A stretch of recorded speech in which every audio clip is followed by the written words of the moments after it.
Me despierto cuando Rebeca se levanta repentinamente. Toda la cama tiembla por ello. Mi mente se despertó de golpe. De inmediato, me sentí desorientado. Inactivo durante tantas horas, mi cerebro ahora tiene que recordarme dónde estoy. La información fluye estoy en mi habitación. En mi casa. Está oscuro. Instintivamente miro mi despertador. Son las 3:37 de la mañana. ¿Tengo trabajo hoy? Me recuerdo con calma que no. Mi cerebro me dice que estoy muy cansado y que debería dormirme. Al mismo tiempo, me dice que hay movimiento por el rabillo del ojo. Rebeca. Preocúpate por ella. Cuídala. Lucho contra la costra que se forma en mis párpados para poder mirar hacia el otro lado de la cama. Mi esposa parece asustada. Tiene el pelo enmarañado y sudoroso. Y, de alguna manera, diferente. ¿Una pesadilla? No pudo haber tenido una pesadilla. Creo que es imposible que las tenga. Había olvidado lo hermosos que podían ser estos bosques. De hecho, curiosamente, los extrañaba un poco. Me alegro. No estaba seguro de si pensabas que sería inapropiado. No, qué bonito. Aquí nos conocimos. A pesar de los años de soledad que pasé aquí, es un placer estar aquí contigo. Refuerza la idea de que este lugar debería ser un buen recuerdo, no uno malo. ¿Sabes a qué me refiero? Necesitábamos esto. John le apretó suavemente la mano, como confirmación de que sí lo sabía. La pareja siguió caminando entre los árboles. Rebeca disfrutaba sintiendo el viento acariciar su cabello castaño. John se preocupaba por cómo regresaría. Los árboles estaban espaciados uniformemente. El terreno no tenía marcas distintivas ni cambios de elevación, como si la naturaleza lo hubiera diseñado con tanta precisión. Y ya estaba oscureciendo. Sabía que necesitaba acelerar las cosas. El grito más fuerte que jamás he oído vocalizado escapa de su garganta. Mi cerebro me dice que dormir ya no es una preocupación. Rebeca. Becca. Soy John. Estoy gritando su nombre porque no tengo ni idea de qué más hacer. ¿Quién carajo eres tú? Balbucea, a través de unos labios que ya no están. Su piel se está derritiendo. Rebeca deja de caminar y suelta la mano de John. ¿Es para mí? Dice con cariño, mientras se agacha y recoge un osito de peluche de la tierra. Curiosamente, el oso yacía justo afuera de un pequeño trozo de tierra. Un círculo perfecto. No, responde John, confundido, parece quemado. Quizás algunos niños estaban jugando con un encendedor aquí arriba. Se ríe entre dientes al recordar algo que ya tenía en mente. ¿Te conté alguna vez cómo solía tomar las cerillas de mi mamá y quemar papel aquí afuera? Solo papel de cuaderno de mi mochila. Pensaba que era genial ver cómo las llamas lo consumían y lo consumían. Era algo que podía controlar. Destrucción sin sentido. No podía controlar la soledad que sentía. No podía controlar a mi padre. Pero sí podía quemar papel. Dios, era una tontería. No fue una tontería, dijo con una sonrisa tranquilizadora. Rebeca ya conocía los problemas de John. No quería desvelarlos ahora, así que cambió de tema. Me encanta cuando haces eso. ¿Qué? Te desvías del tema. De cualquier cosa. Lo ves como un escritor. La verdad es que me da un poco de envidia. Siempre he querido serlo. Nunca lo supe. Llevamos años casados y todavía tengo mucho que aprender de ti. Rebeca le dio otra pequeña sonrisa. Continuó. A veces es casi como si fueras una persona diferente. Siento que si siempre hubieras querido ser escritor, lo habrías mencionado en nuestra primera cita. Quizás en la segunda. Sin duda, para cuando nos casamos. Cuando compramos una casa juntos. Ella lo miró irritada. Más que irritada. El osito de peluche regresa a la tierra. ¿Qué carajo me acabas de decir? Instintivamente me acerco y agarro su brazo para consolarla. Mi grito choca en el aire con el de ella. Es como tocar una estufa, si estuviera cubierta de cera carnosa. Me cuesta sacar la mano de la piel derretida. Lo consigo, pero algo de carne me ha seguido.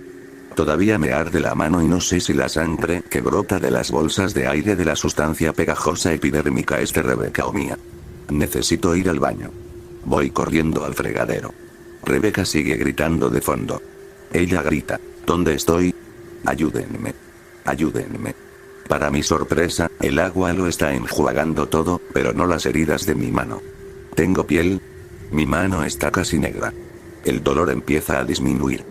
Quizás sea adrenalina. Quizás mis terminaciones nerviosas estén destrozadas. Es mi culpa. Sabía que no debería haberla tocado. No sé qué hacer, así que agarro una toalla de un gancho en la pared y me envuelvo la mano con ella. Sigo sin sentir dolor. Ojalá tuviera alguna. Significaría que tengo alguna esperanza de recuperación. Vuelvo corriendo a la habitación.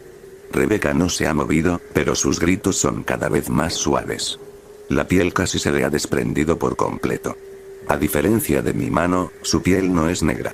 Es perfecta, como si acabara de nacer. Los gritos han cesado por completo.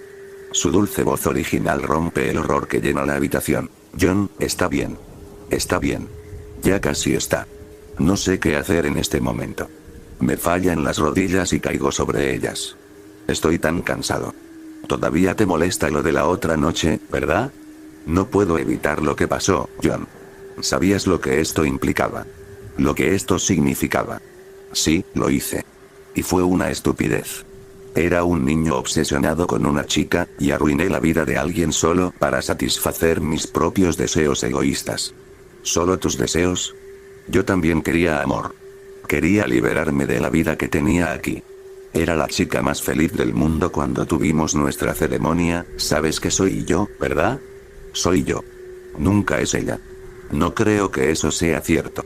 Entonces la realidad de la situación comenzó a hacerse evidente para ella. Empieza a hablar despacio, enfadada. No me trajiste aquí para superar lo que pasó, ¿verdad?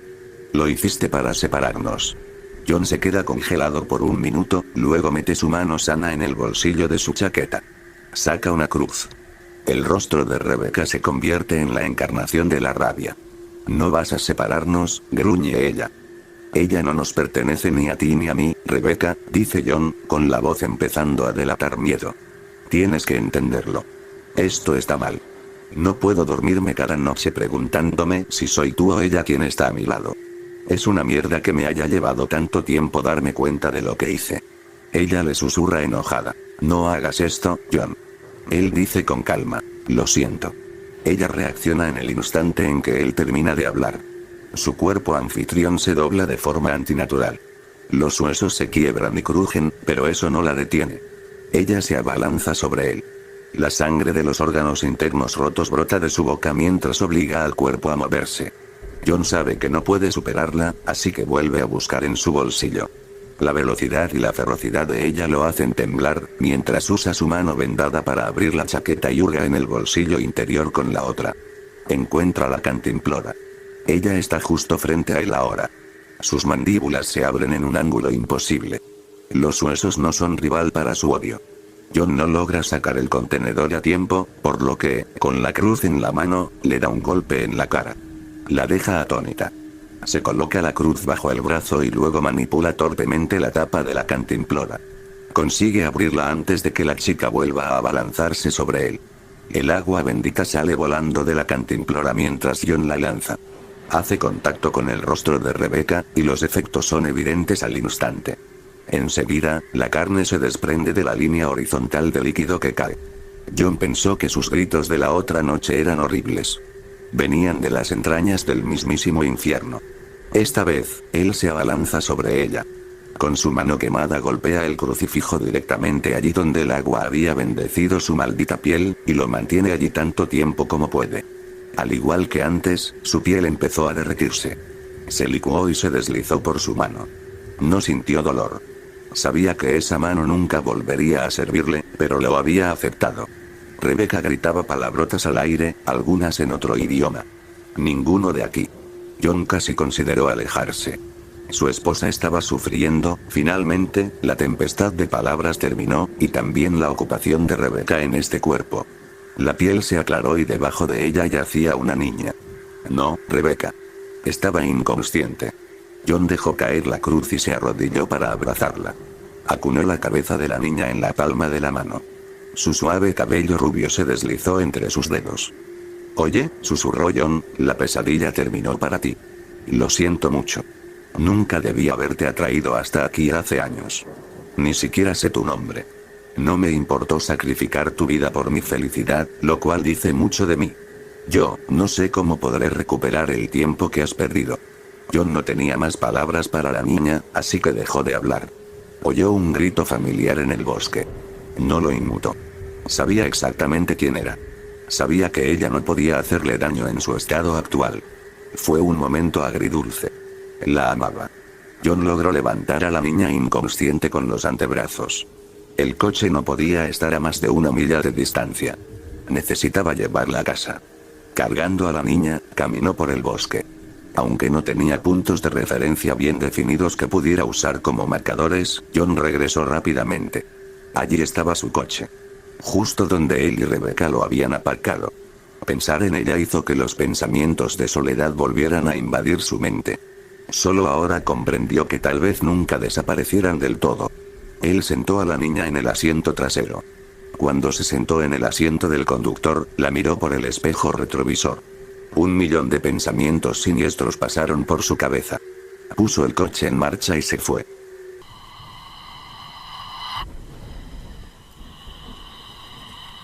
La lluvia apenas había amainado. John volvió a mirar por la ventana del 6º piso, lejos del televisor que parpadeaba con una pantalla de ahorro. Entre las gotas que caían sobre la ventana, John aún podía ver al hombre que vivía frente a su edificio. Se llamaba Ted y parecía una buena persona de verdad. John había visto en múltiples ocasiones a Ted abrir la puerta, devolver las carteras que se habían caído, e incluso una vez lo vio hacerle la maniobra de Heimlich a un borracho del bar de la esquina. Nunca habían tenido una conversación larga, pero Ted siempre sonreía e intercambiaba palabras amables al cruzarse. Reconocer a una buena persona que se había visto obligada a vivir en la calle era un pensamiento intrusivo casi todos los días, uno que se apaciguaba fácilmente, pero no esa noche. John había estado mirando hacia afuera con ansiedad desde el anochecer, incapaz de concentrarse en su juego. Esperaba que Ted se dirigiera a un refugio, que decidiera ayudarse a sí mismo, pero no parecía que eso fuera a suceder. Las últimas 2 semanas habían sido duras para John. Ahogado tras una ruptura complicada, no le quedaba mucho grupo de amigos en el que apoyarse. Se había mudado allí con su prometida, habían conocido gente juntos, y eso era todo. Sus fechorías hicieron que la separación fuera quirúrgica. Si no fuera por el trabajo, a estas alturas sería un recluso. Ver a Ted allí abajo, solo y aislado en la tormenta, fue como mirarse en el espejo. Gracias, John, no hace falta que me lo agradezcas, Ted. Me tranquilizará saber que no estás ahí fuera en esto. Jaja, esto no es nada. Prefiero la lluvia fría a la nieve y el hielo cualquier día. Ted se quitó la capucha, revelando un rostro tímido con una mata oscura y empapada. Una peculiar calva ocupaba una parte considerable de la piel detrás de su oreja derecha hasta que se apartó bruscamente el pelo para taparla. Ambos subieron al ascensor en silencio. Era la primera vez que John veía a Ted sin sombrero, capucha ni la protección de la noche. Siempre se ocultaba al estar al aire libre, pero ahora no. A pesar de observar a Ted como amable e inofensivo, verlo bajo esa luz le inquietaba. La piel de Ted estaba curtida, pero era diferente a la de los indigentes bronceados y curtidos que se alineaban en la 34 y Beirue. La piel de Ted estaba deteriorada, sí, pero tenía una cualidad translúcida que casi lo hacía brillar bajo los fluorescentes. Estoy por aquí, le dijo John a Ted al salir del ascensor. La mirada de Ted se desvió hacia el otro lado. Habitación 6024, justo al final del pasillo, dijo John, deteniéndose para ver a Ted, que se dirigía hacia el otro lado. Sin volverse, Ted añadió, de hecho, tengo un amigo de la familia que vive en este piso. No creía que estuviera en casa este fin de semana, pero ahora me pregunto si me confundí con las fechas. ¿Te importa si lo compruebo? Sí, claro. Ted recorrió varias puertas y llamó. Esperó unos segundos y luego giró el picaporte, entrando y dejando la puerta abierta. John se acercó a mirar, pero estaba demasiado oscuro. Ted. La luz fluorescente del pasillo rebotaba en la entrada, y la imagen de una habitación desordenada apareció lentamente a medida que la vista de John se acostumbraba. La habitación parecía un paraíso para los acaparadores, aunque en la oscuridad no había suficientes detalles como para que John pudiera distinguir exactamente qué había en el apartamento. Oye, Ted, voy a mi casa. Si necesitas algo, llama a la puerta. No creo que pueda quedarme aquí esta noche, pero ¿podrías ayudarme a conseguir algo?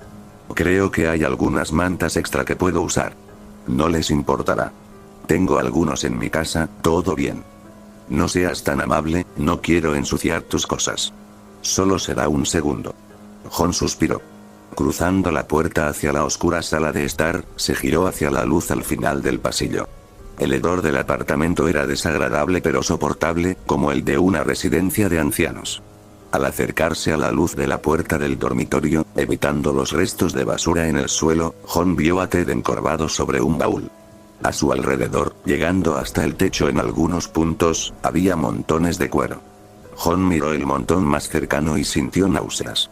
Los cueros eran cáscaras rugosas de docenas, tal vez cientos, de personas, desolladas y limpias de cualquier rastro de violencia. Al volverse hacia Ted, la mirada de Jon se fijó en el cuchillo. Sus extremidades se agarrotaron y no pudo moverse. Ted se giró, apartándose el pelo de la cara, y comenzó a hacer una incisión superficial alrededor de su calva. Con ambas manos, se desprendió lentamente de la cara, como una serpiente mudando la piel. Separándose la piel a la altura de los hombros, Ted se desprendió de la cáscara translúcida hasta que solo quedó una silueta de músculo en carne viva en medio de la habitación. Jon, déjame confesarte. De hecho, alquilo este apartamento. Hace tiempo. Pero no vivo aquí. Un hogar pesa. No me malinterpretes, también pesa vivir en la calle, y mucho, pero estar encerrado es pesado. Se vuelve insoportable. Una vez que dejas suficientes pieles en una habitación, aunque te deshagas de ellas, el olor nunca desaparece. En lugar de intentar solucionarlo, empecé a usar el espacio como trastero. En fin, tienes razón, buscaré algunas mantas en tu casa. Y no te preocupes, no te juzgo. Las que trajiste a casa no pueden oler peor que las mías.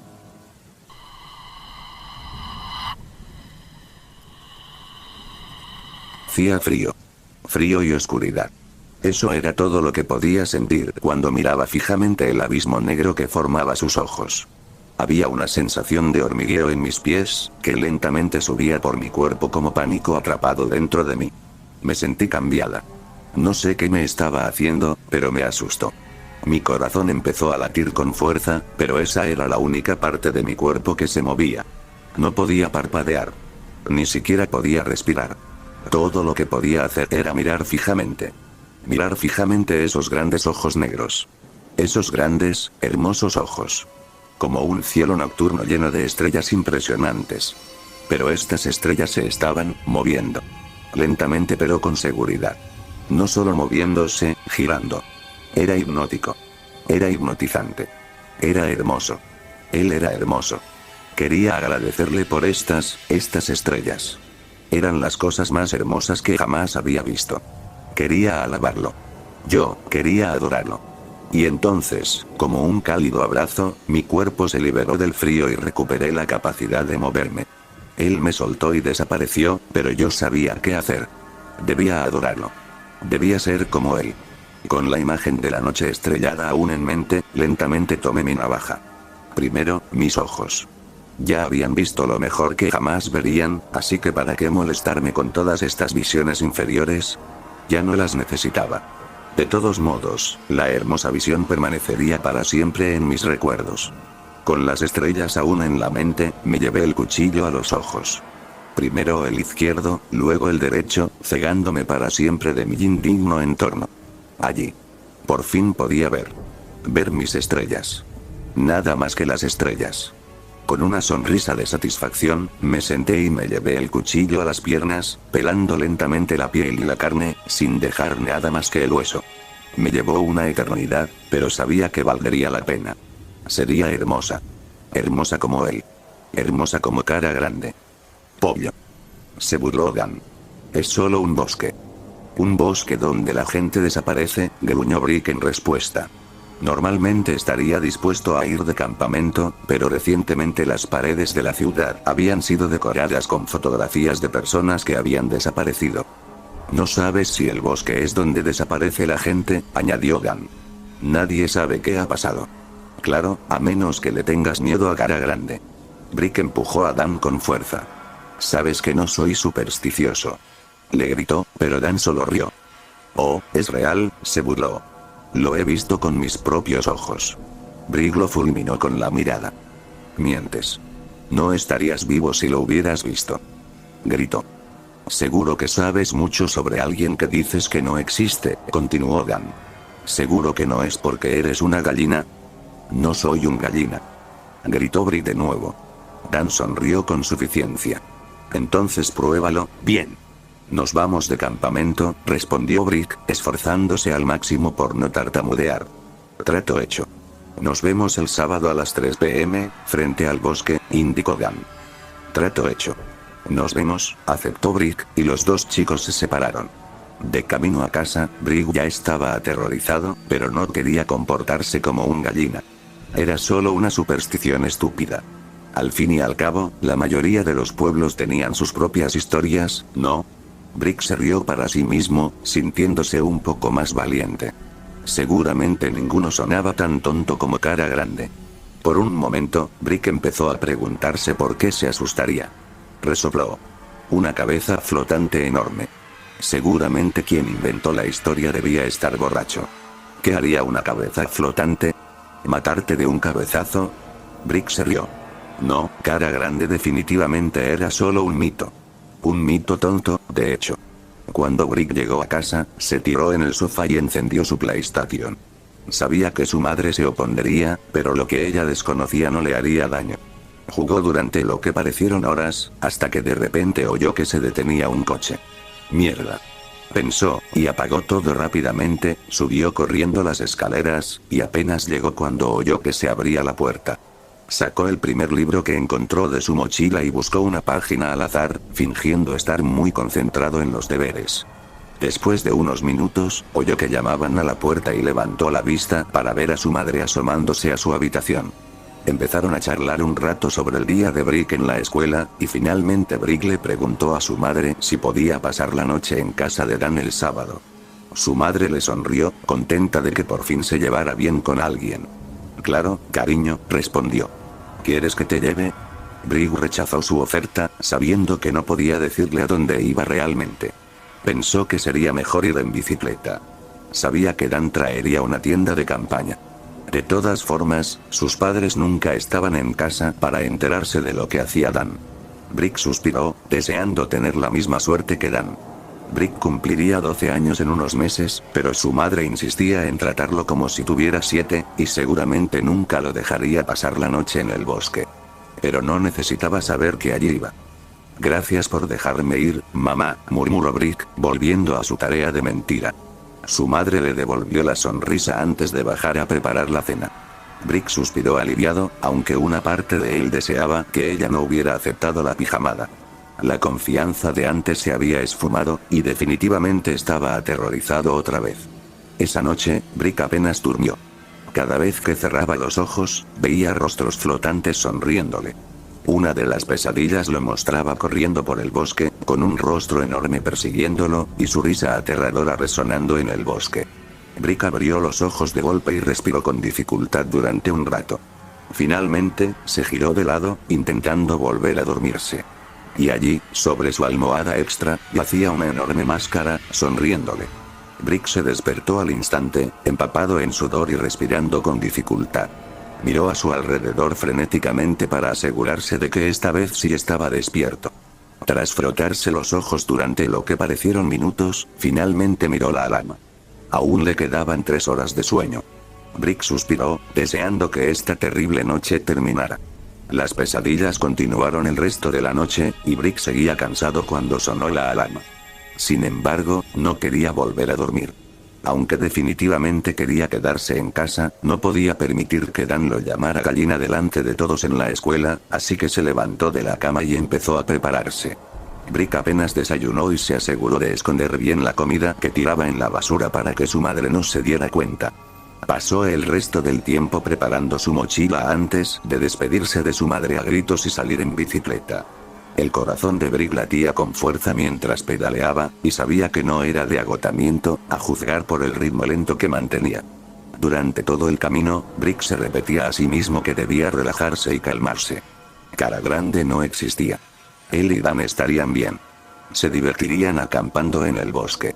Lo único que encontrarían allí serían árboles y animales, pensó Brick. Animales normales. Las cabezas grandes flotantes no existían, y Brick y Dan lo demostrarían. Brick nunca dejaría que Dan supiera que tenía miedo.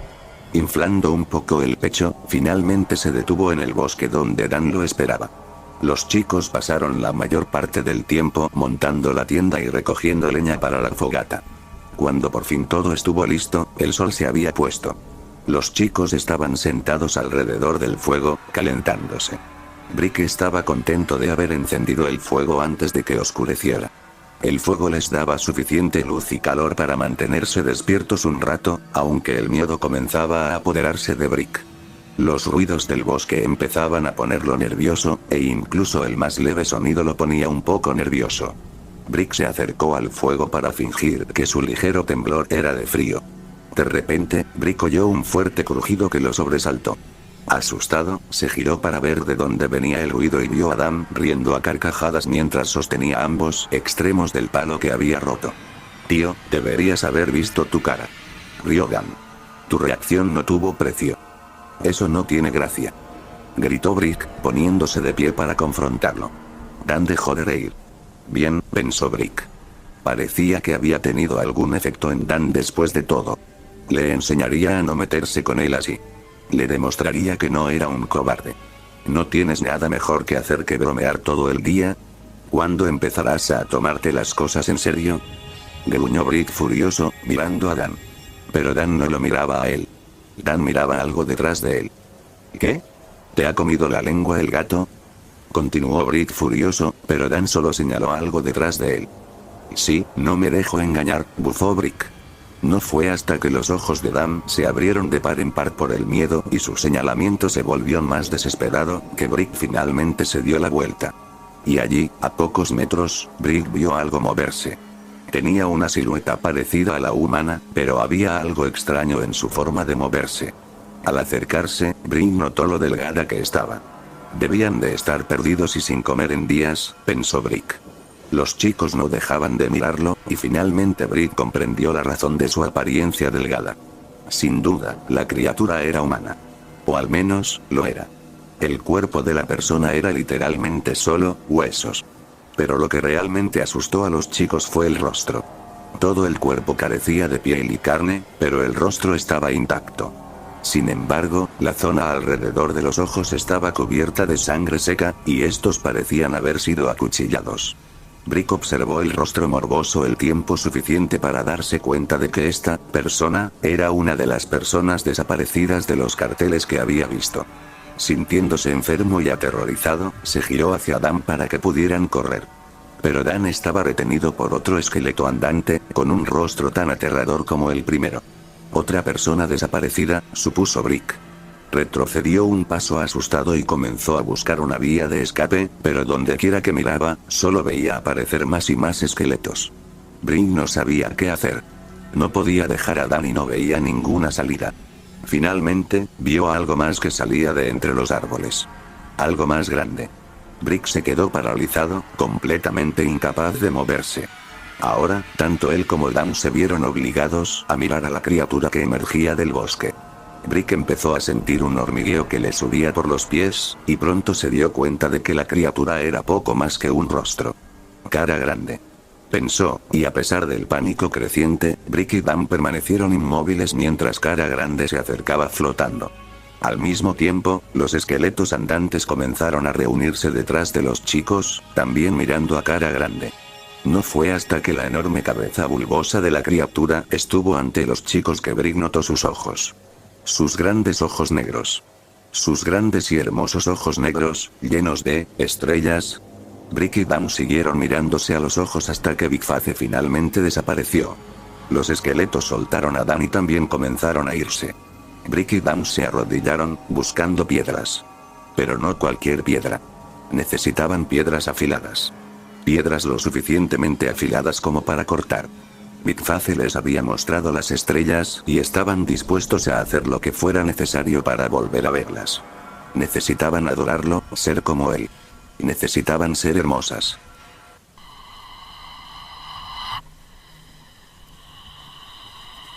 La historia que están a punto de leer es una que, durante los últimos 70 años, se ha marchitado en los corazones de los pocos que la recuerdan.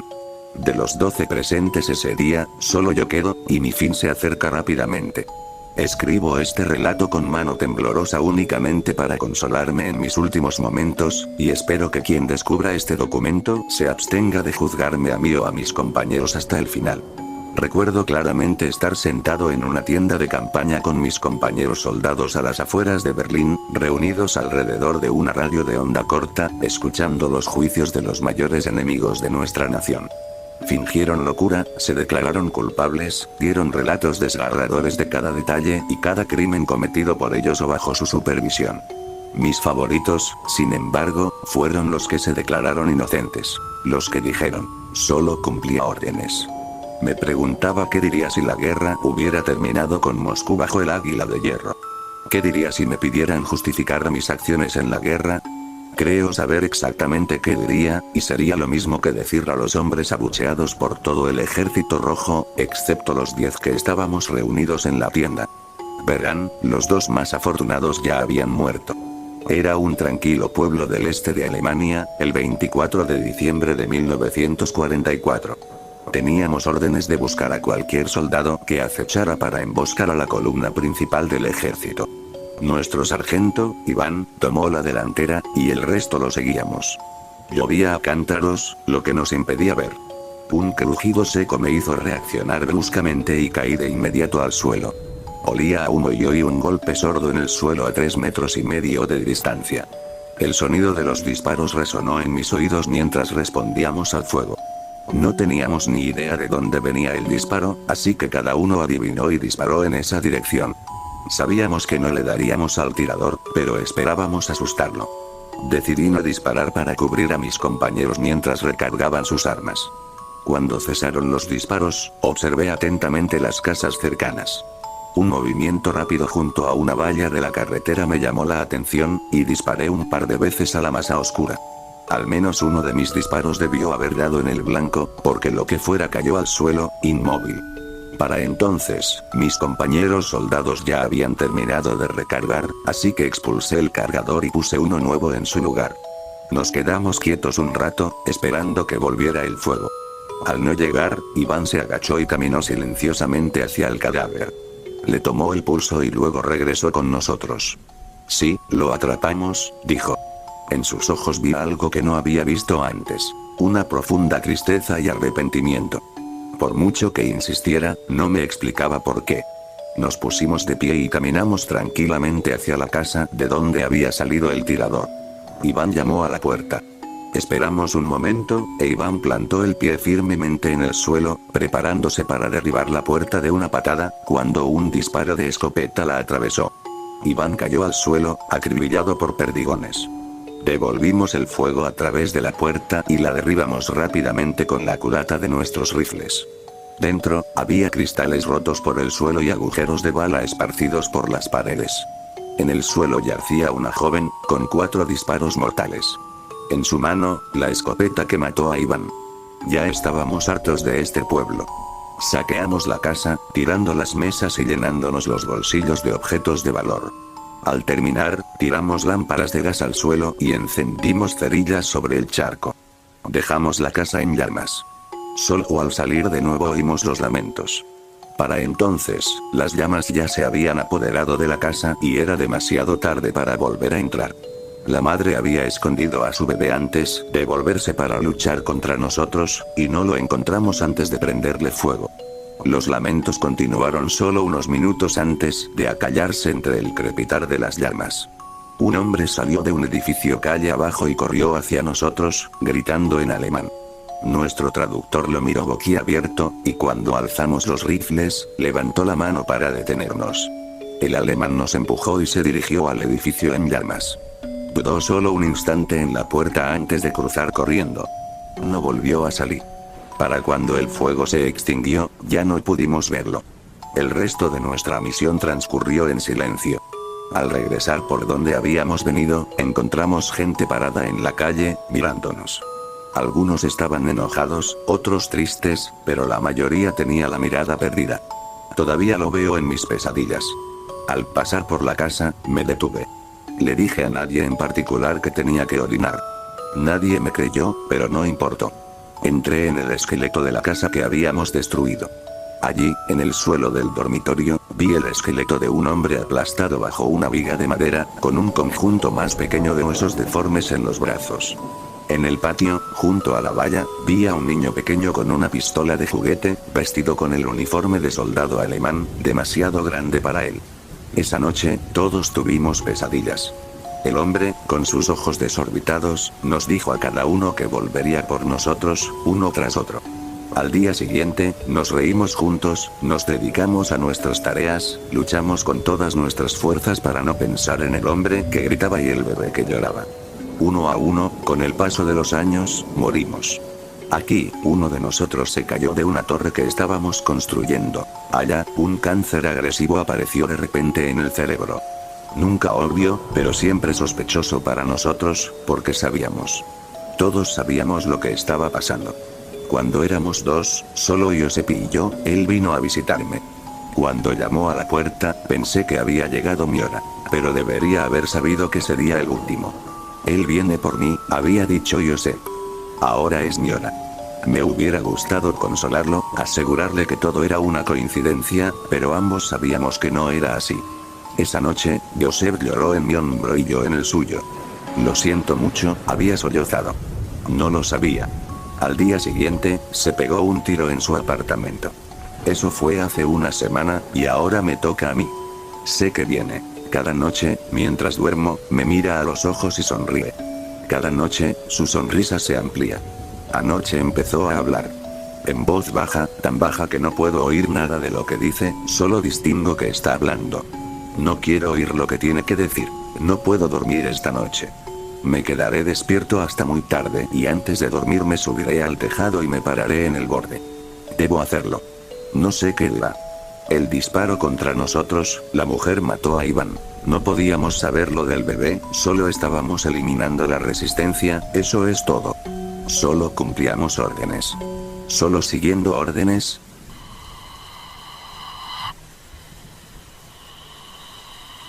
Ark no es mi verdadero nombre. También estoy cambiando los nombres por privacidad. Te diré por qué no puedo dormir. Te parecerá un poco extraño, pero te juro que es verdad. Soy amigo de un chico llamado Bill, con quien trabajé en la casa del cangrejo en su época. De hecho, compartíamos el mismo turno casi todas las semanas, así fue como empezamos a salir. Bill es amigo de otro chico, Tony. Fuimos a casa de Tony. Tony también tiene una novia a la que llamaremos Deu. Bill y yo nos tomamos unas cervezas con Tony y Deb en casa de Tony. Tiene una casa adosada con patio de cemento en el condado de Baltimore. Supongo que está bien decir el nombre del lugar. Pero da un callejón o algo así. Bebemos allí o en el sótano, cuando hay partido. Así que estábamos allí hablando del tarot y de cómo Deb le ha estado leyendo las cartas a la gente, y quiere comprar unas nuevas. Yo jugaba al tarot de pequeña, pero no era para tanto. Nos emocionamos muchísimo cuando Tony empieza a hablar de que la tienda de Nueva Era tiene una trastienda para reuniones semanales, el grupo abierto de discusión pagana. Hay wicanos, vudús y gente de mitología nórdica. Todos van allí por su grupo. Tony es un tipo genial, pero roba mucho en tiendas. Siempre tiene Magic de Gathering en el bolsillo, o dulces, o alguna porquería. Donde sea. Tony nos habla de una cosa que tienen debajo del mostrador de cristal y la quiere. Es una figura, como una pequeña estatua. Tiene una tarjetita con la historia al lado. No está a la venta, dice, es solo para lucir. Y la quiere. Vamos a echarle un vistazo. Subimos en el coche de Tony. Tiene un Dodge Charger. Recuérdalo luego. La tienda New Age olía intensamente a incienso. Al entrar, vemos el mostrador de cristal a la izquierda, con artículos dentro y una caja registradora encima. A la derecha hay un par de estanterías. Una con cartas del tarot de varios estilos y la otra con una exposición de peluches de gatos con alas y unicornios brillantes. Más adelante hay una librería de $1 la libra, algunos estantes a la izquierda están llenos de frascos de hierbas secas sueltas para rituales, y en el centro hay más libros. Hay una puerta abierta que da a una trastienda casi vacía con una mesa y algunas sillas plegables de metal. Eché un vistazo a la estatua al llegar. Es una pequeña estatua de piedra negra, de unos 10 o 12 centímetros de alto, con la forma de un monstruo con tentáculos. El color es una especie de negro brillante, pero con un brillo verdoso, si es que eso tiene algún sentido. Hablamos con la señora detrás del mostrador, y el dueño de la tienda se acerca y nos dice que solo la está tomando prestada. La guardará hasta que el dueño regrese del Amazonas, y luego la llevarán a un museo para exhibirla. ¡Genial! Excepto que Tony pone esa mirada en sus ojos, sobre todo cuando el dueño nos cuenta la leyenda. Y nosotros pensamos, oh. Es una estatua supuestamente maldita que inmuniza a la gente contra la muerte o el daño, pero también les trae la perdición. Más tarde, entre cervezas, Tony propone que demos un golpe. Dice que puede abrir la puerta trasera de la tienda con una cuña y robar la estatua, para reírnos, dice. Dudo. Bill quiere seguir adelante. Cree que será divertido. Deb hace lo que Tony hace. Al final cedo. Ahora, para que quede perfectamente claro, soy un idiota. Todos somos idiotas. Hacemos lo que Tony quiere. Tiene una personalidad electrizante. Nos volvemos a ver esa noche sobre las 10. Llevo vaqueros negros y una sudadera negra. Mis zapatos son marrones. Bill lleva un uniforme verde de camuflaje del ejército. Deb y Tony también visten de negro. He reflexionado mucho en retrospectiva y hay mil maneras diferentes en que esto podría haber terminado antes de empezar. Pero ahí estábamos. Caminamos hacia el centro comercial y nos quedamos en la parte trasera de los edificios. La tienda New Age está al final de una hilera de tiendas, así que llegamos sin problemas. No hay nadie. Es casi medianoche. Tony dice que algo tiene claro es que las cámaras del local New Age son todas falsas. Ya lo ha inspeccionado antes y se ha guardado algunas cosas para probarlo.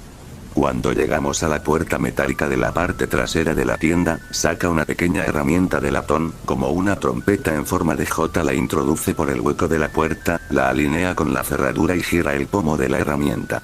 La puerta se abre de golpe. ¡Genial! Entramos. Tony saca un cuchillo y lo sostiene frente a él. Eso debería haber sido una señal de alerta. Nos metemos en la tienda como Scooby-Doo y vamos directos a la vitrina.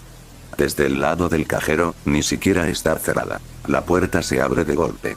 La caja registradora está abierta y vacía. Tony le dice a Bill que traiga a la estatua. Lo hace. No suena ninguna alarma. Bueno, hasta ahora todo bien. Aquí es cuando todo se va al carajo. Estábamos escabulléndonos de nuevo en la trastienda al salir cuando apareció el dueño de la tienda. Y estaba bastante cabreado. Salimos corriendo. Bill tiene la estatua, Tony saca su cuchillo. Corro, Deb corre. Al salir de la tienda, veo a Tony justo delante del dueño, y un momento después está afuera con nosotros. Reserva, nos dice. Entonces, aparentemente, Bill tropieza con fuerza en la línea de árboles, pero nadie se da cuenta y Bill no se inmuta. Escuchar. Estamos en el sótano de Tony y Bill le entrega a la estatua. En cuanto lo hace, se le dobla la pierna y se tuerce el tobillo. Te lo digo, estaba bien hasta ese momento. Tras una breve pausa, Tony dice que va a intentar algo. Luego se pincha la palma con la punta del cuchillo. No pasa nada. No hay sangre. Le pasa la estatua a Deb. Inmediatamente, de su palma abierta sale sangre, que se lleva rápidamente a la boca. Oye, Debbie, déjame cortarte, dice. Tony procede a golpearla y a hacer fintas amenazantes con su cuchillo. No. No, Tony, para. No bromeo, Tony. Retrocede. No, imbécil. Toma, devuelve tu tontería. Toma, no la quiero. Lo haré, dice. Tony recupera la estatua, con cara de enfado por haberle llamado imbécil. El tiempo pasa. Pasa un rato y todos estamos un poco borrachos. Bueno, en realidad, Tony está muy borracho. Ya salió del sótano y volvió, y guarda algo en el bolsillo delantero de su sudadera. Juguemos a la ruleta rusa, dice de la nada. Bill resopla. Sí, claro, dice. Pero entonces Tony saca una pistola de su bolsillo tipo canguro. Es un revólver. La temperatura en la habitación baja al instante y mi corazón da un vuelco. Dios mío, Tony, otra vez no con eso. Dice Deb. Todos sentimos el mismo miedo. Verás, Tony tiene problemas para controlar la ira. No es nada raro que saque un arma de la nada, y es especialmente típico de él que nos provoque con ella. Estamos jugando, afirma con firmeza. No, dice Deb. Tony, no, empieza a objetar Bill, pero Tony lo mira fijamente y él mira hacia otro lado. El juego consiste en sujetar la estatua y, por turnos, dispararnos a la cabeza. Tony, con la estatua en la mano, se apunta inmediatamente y aprieta el gatillo. El arma se dispara en seco y emite un fuerte clic al girar el cilindro. Entonces me toca. Tomo la estatua. El brillo pulido es suave y cálido en mi mano. Contengo la respiración. Toco la sien derecha con el cañón de la pistola. No quiero morir. Me doy cuenta de que nunca nos mostró si el arma solo tiene una bala. Exhalo lentamente y aprieto el gatillo. El fuerte clic junto a mi oído es el sonido más aterrador que he oído en mi vida.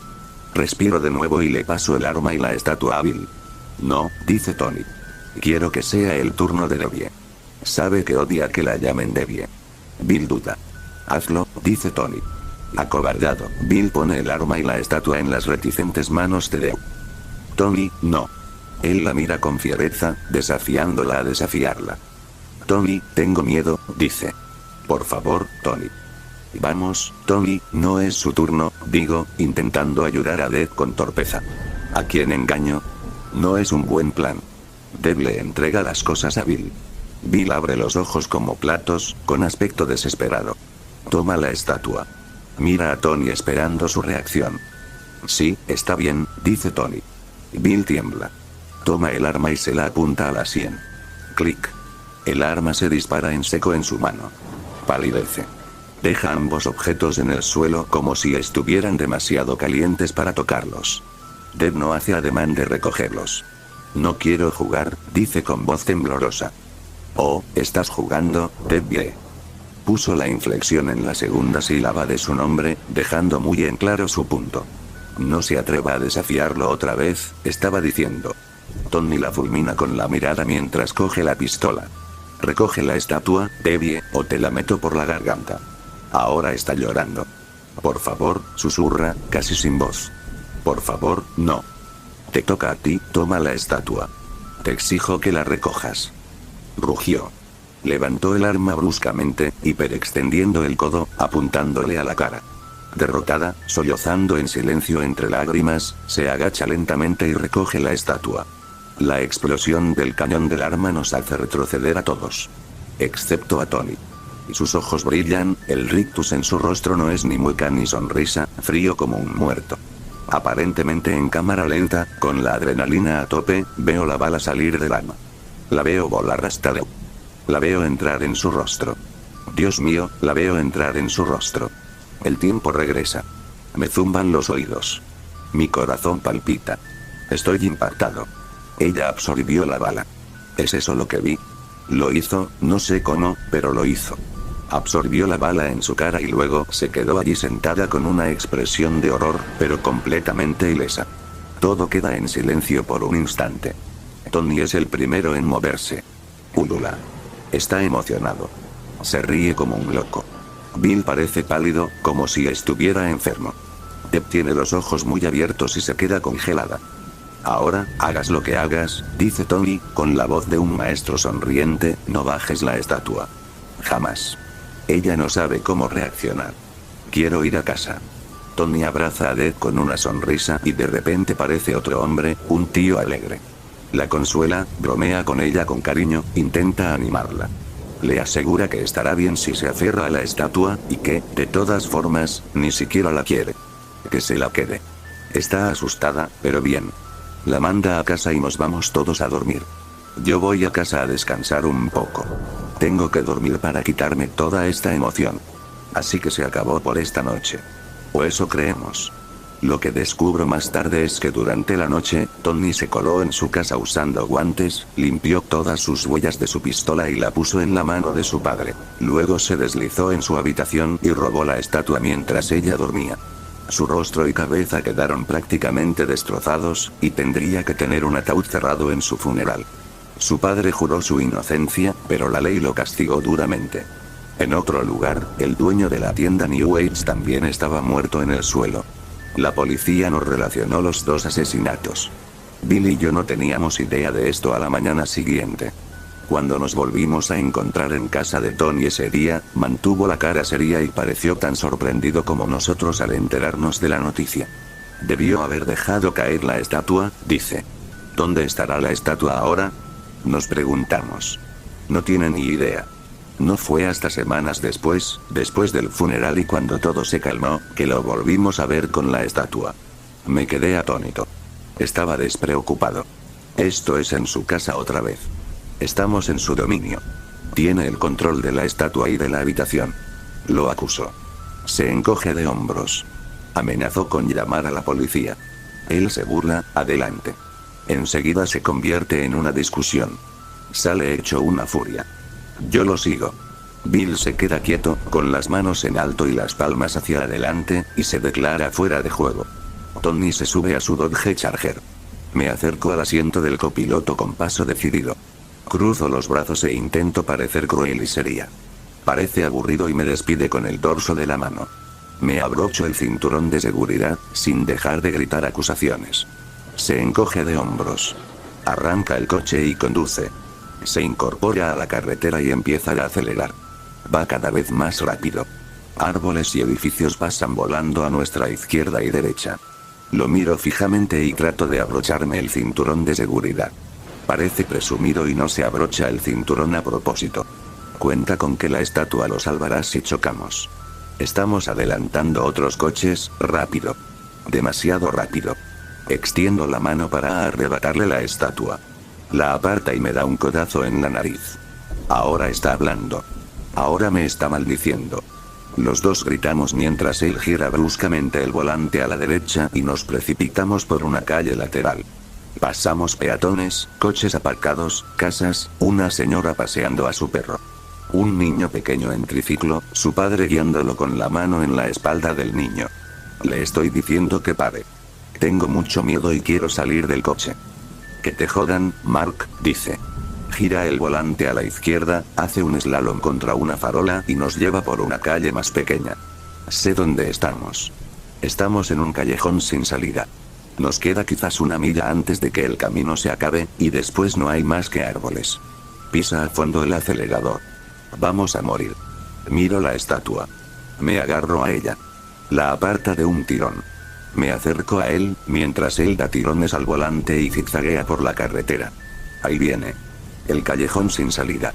Una barandilla corta y una señal roja, y eso es todo lo que nos separa de los árboles mortales. Me agarro. Nos lleva hasta la acera. Va a rodear la barandilla y nos apunta a un árbol. Se ríe como un loco. Estoy desesperado y presa del pánico. Agarro su cabeza, la acerco, sin siquiera intentar lastimarlo, solo acerco su brazo con esa estatua para poder agarrarlo. Árboles. Impacto en 5, 4, 3 la agarro. Mis dedos se enroscan alrededor de la estatua. Siento el sudor en su mano, su puño apretado se suelta de la estatua. 2. Lo tengo. 1. El mundo explota. Minutos después. Me desperté de un aparente desmayo. Los airbags estaban desinflados. El intermitente hacía clic, clic, clic. Tony estaba muerto o agonizante. Incluso con el airbag puesto, había recibido un golpe tan fuerte que salió despedido contra la ventana. Tenía la cabeza y la cara destrozadas. No respondía cuando decía su nombre. Me desabrocho el cinturón. Tengo la estatua en la mano. Abro la puerta con dificultad. Me levanto y salgo del coche. Camino y estoy bien. Estoy completamente bien. Me aferro a la estatua. Estoy a 1 o 2 cuadras de distancia cuando las sirenas pasan a toda velocidad, en camino al auto de Tony y su cuerpo destrozado. Llego a casa. Me aferro a la estatua. La abrazo fuerte mientras me ducho. No me atrevo a soltarla. Si el choque me hubiera matado, me alcanzará en cuanto la suelte. Escribo esto con una sola mano. Mi mano izquierda sostiene la estatua, envuelta en cinta adhesiva. Les cuento lo que pasó hoy, y no puedo arriesgarme a que se me caiga. Es mi vida entera ahora. Y no me atrevo a quedarme dormido.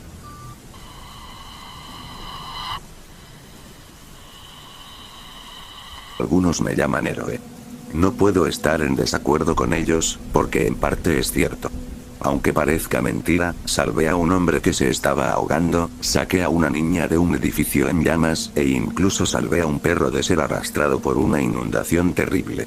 Mis amigos pensaban que estaba loco, pero yo creía que solo estaba ejercitando mi humanidad. Eso y que era un adicto a la adrenalina. Era mi placer culpable. He practicado paracaidismo y puenting en más de una ocasión. He saltado desde el borde de una cascada enorme con la esperanza de no caer en aguas poco profundas. Tengo un par de cicatrices que demuestran mis esfuerzos. Ya no me aventuro como antes. No después de lo que pasó. Hace unos 7 años, un par de amigos y yo salíamos de una fiesta de Año Nuevo. Hacía un frío glacial afuera y tuvimos que caminar 6 cuadras para volver a la residencia. Todos empezamos a caminar, temiendo los siguientes 20 minutos de menos 20 grados. Oye, espera un momento, dijo Jarrod con su tartamudeo de borracho, sería más rápido si atravesáramos el parque. Todos nos paramos a pensarlo un momento. El ayuntamiento decidió cerrar el parque por alguna razón. Algo sobre los demasiados peligros, como la caída de árboles o la gente ahogándose en el estanque. Michelle se encogió ante la idea de caminar por un cementerio de imitación. Jarrod, Alicia y yo nos reímos de ella. El viento frío soplaba y me picaba en las mejillas. Nos ahorraría 18 minutos extra, así que decidimos atravesar el parque. Rápidamente llegamos a la entrada, cruzamos la verja y empezamos a caminar. Era precioso a las 2 de la mañana. La luz de la luna se reflejaba en la escarcha adherida a las ramas de los árboles. Recordé pasear por este parque con mis padres de niña. Paseando junto al estanque en verano para ver a los turistas en sus barcas alquiladas, disfrutando del día. Tenía cierta emoción por ver cómo se vería el estanque a la luz de la luna. Hacía tanto tiempo que no lo veía, y más aún en pleno invierno y en plena noche. Habría sido un paseo muy tranquilo si Michelle y Jarrod no estuvieran divagando sobre quién podía beber más sin vomitar encima de todos. Como Alicia y yo éramos las 2 personas más sobrias del grupo, las sujetamos para que no resbalaran en el sendero y se rompieran la cabeza. Nos acercamos al estanque y se veía absolutamente impresionante a la luz de la luna. Incluso mejor de lo que recordaba. Todos nos detuvimos para admirar la hermosa vista cuando Michelle notó algo. ¿Qué demonios es eso?, preguntó, señalando algo en el hielo. Todos miramos con atención y vimos algo que, estoy casi segura, nos dio un vuelco el corazón. Una niña pequeña estaba atrapada en el páramo helado. Presas del pánico, corrimos inmediatamente hacia la orilla, con los celulares listos. Alicia fue la primera en contactar con alguien. Le contó frenéticamente a la gente lo que estaba pasando. Mientras tanto, la niña permaneció allí de pie, inmóvil, sin gritar pidiendo ayuda. ¿Estás bien?, grité, ahuecando las manos alrededor de la boca para amplificar mi voz. Ella seguía allí, en silencio. Mientras nos preocupábamos en la orilla, oí algo. Algo débil, pero perceptible. Les dije a todos que guardaran silencio y escucharan. Me tapé la oreja con la mano y escuché hacia la chica. No pude distinguir bien qué era el sonido. Entonces lo entendí. El hielo se está rompiendo, dije. Alguien tenía que salir a buscarla ya. Mis amigos iban y venían, preguntándose qué hacer. Si ellos no iban a actuar, yo sí. Respiré hondo un par de veces, me preparé y luego, con cautela, salí al hielo. Mis 3 amigos dejaron de caminar y vieron que iba a salir al estanque. ¿Qué demonios crees que estás haciendo?, preguntó Jarrod, algo sorprendido. No salgas, por favor, espera a que llegue la policía, dijo Alicia con un gesto. Pero yo no podía esperar. Si lo hacía, se caería. La adrenalina fluía a raudales. No pude evitar sonreír levemente y soltar una risita nerviosa. Intenté caminar lo más rápido posible, pero parecía que no iba lo suficientemente rápido. Intenté mantener la calma y caminé con cuidado. Mis ojos estaban fijos en el hielo bajo mis pies. «Guau, sí que estás un poco loca, ¿verdad?», murmuré. Lo oí crujir de nuevo. La sonrisa tonta que tenía se desvaneció de repente. Me detuve un segundo solo para notar que el hielo no se agrietaba debajo de mí. Aceleré un poco más, sin dejar de observar el hielo, asegurándome de no romperlo en el proceso. Al acercarme, levanté la vista y vi a la chica con más claridad. Estaba tan pálida. Casi blanca como la nieve. Pensé que quizá era un efecto de la luz de la luna, pero parecía que brillaba. Parecía estar cubierta de hielo, escarcha o algo así. Me pregunté si estaría viva en ese momento. Pero, ¿cómo si no estaría de pie sobre el hielo?, me pregunté. Justo entonces, emitió un ruido. Algo apenas audible, pero ruido al fin y al cabo. Me quité la chaqueta y le extendí la prenda de abrigo esperando que la cogiera. No te preocupes, cariño, todo va a salir bien, le dije para tranquilizarla. Estaba casi a punto de ponerle la chaqueta, y fue entonces cuando noté algo que me hizo parar en seco. No estaba de pie sobre el hielo. Había un trozo de hielo que no había visto antes, justo detrás de ella, que estaba roto. Algo sobresalía del agua helada sosteniéndola. Un tentáculo pálido, gris y con púas. Abrí los ojos de par en par al sentir la presión. Fue entonces cuando me di cuenta de que no era el hielo lo que estaba a punto de romperse, cuando oí cómo se le quebraban las costillas y un gorgoteo húmedo escapaba de su boca. Mientras la apretaba, la sangre goteaba de su boca y de las heridas que las púas le habían hecho en el torso. Miré el enorme agujero en el hielo. A día de hoy, sigo sin saber qué demonios vi. Era una cosa gris pálida, cubierta de pies a cabeza con venas negras como la brea, y púas dentadas cubrían todo su cuerpo. Tenía unos enormes ojos carmesí bordeados de negro. Y cuando sonrió, vi 2 pares de colmillos amarillos y podridos. Dejé caer la chaqueta. Podía oír mi corazón latir cada vez más fuerte. Quería correr, pero mis pies no me lo permitieron. El cadáver de la joven fue arrastrado repentinamente por el agujero que la criatura había hecho, y lo vi alejarse nadando. Mis ojos recorrieron el hielo de un lado a otro, preguntándome a dónde había ido. Ni siquiera me di cuenta de que mis amigos ya habían cruzado la mitad del hielo cuando los vi acercarse a mí. Intenté gritarles, intenté decirles que corrieran, pero solo pude emitir un gemido patético. Me llamaron, suplicándome que me diera prisa y fuera a la orilla con ellos antes de que yo también cayera al hielo. Superé el miedo y moví los pies. Corrí tan rápido como pude, intentando no resbalar en el hielo. Corran. Salgan del hielo de una vez. Les advertí. Me extendieron la mano y volvieron a caminar hacia mí. Vamos, date prisa. Gritó Harrod. Váyanse. Váyanse. Salgan del hielo ya. Grité, suplicándoles desesperadamente que corrieran. En ese momento, sentí agua fría y un borde afilado en el tobillo. Caí y me golpeé la cabeza contra la superficie fría. Sin darme cuenta, me arrastraban hacia las gélidas profundidades del estanque. Cuando mi cuerpo quedó sumergido en el agua, sentí como si 1000 dagas me cortaran la piel. Cuando el agua me tocó los ojos, pensé que el líquido se iba a congelar. Los cerré de inmediato. Intenté no gritar de dolor. Tenía que conservar el aire. Pero entonces sentí un tentáculo clavándose en mi tobillo y otro tentáculo rodeándome el hombro y apretándome. Siguió tirando y tirando, dislocándome el hombro. No pude más. Grité, dejando escapar casi todo el aire. Me revolví intentando liberarme.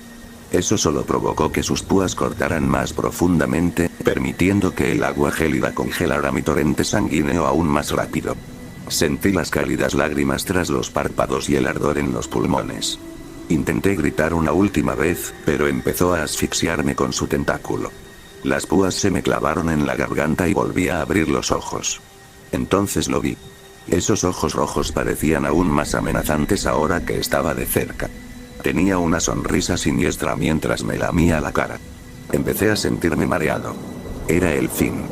No, pensé. No me voy a morir así.